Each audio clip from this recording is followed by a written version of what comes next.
Parents and students struggle with the rising cost of a college education, even if they've saved over the years. So here with some higher ed cost-cutting tips is financial expert, author, and broadcaster Nicole Lappin. Good morning, Nicole. Good morning, Angie. Great to see you. This is a hot topic. It makes headlines. It's all over the internet. So we have kids who want to go to college, but the price is crushing.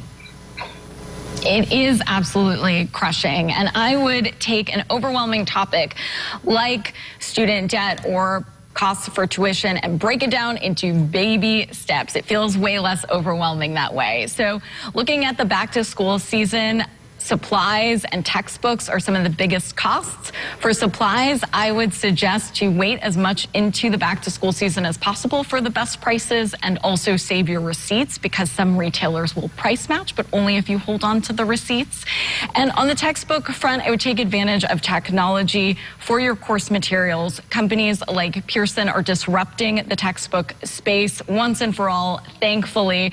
Back when I was a student, I'd pay like $200 for a textbook. But now with the Pearson Plus app, you can get access to more than 1,600 titles for $14.99 a month. So that is a no-brainer to me. It could save you potentially hundreds, if not thousands of dollars a semester or year. And how do universities and colleges feel about buying textbooks online? Because I know college bookstores are closing. I think you have the same experience. It reduces your carbon footprint, as you know.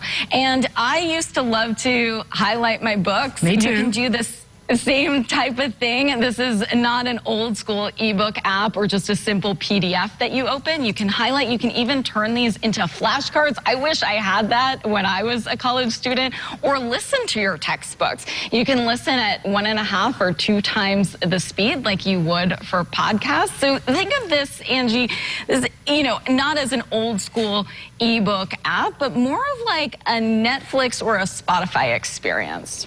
So what else can we do to cut these costs, because they just keep on rising, and as does tuition? As parents, I would really encourage you to put your oxygen mask on first before helping others, even your kids, honestly. There is no financial aid or scholarships for retirement. So make sure that you're taking care of your own financial life first, because we don't learn this stuff in school, in high school, or in college. So you are an example for your kids, and they are watching you. Well, you mentioned in the material you sent that the average cost of college can be $25,000 and upwards a year. And so we have these wonderful degrees, and we've earned our degree in higher education, but the job market doesn't balance out that debt we're left with.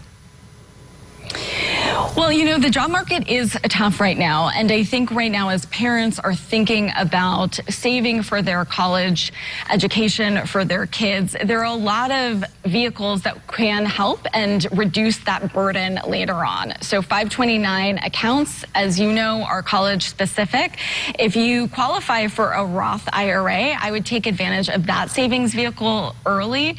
You can take money out penalty-free for college if you qualify.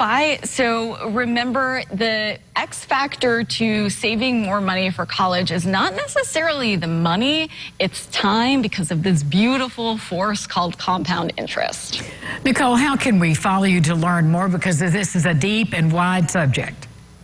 It is indeed a deep and wide subject. You can check out more information on the Pearson Plus app at pearson.com. You can also follow me wherever social media is served.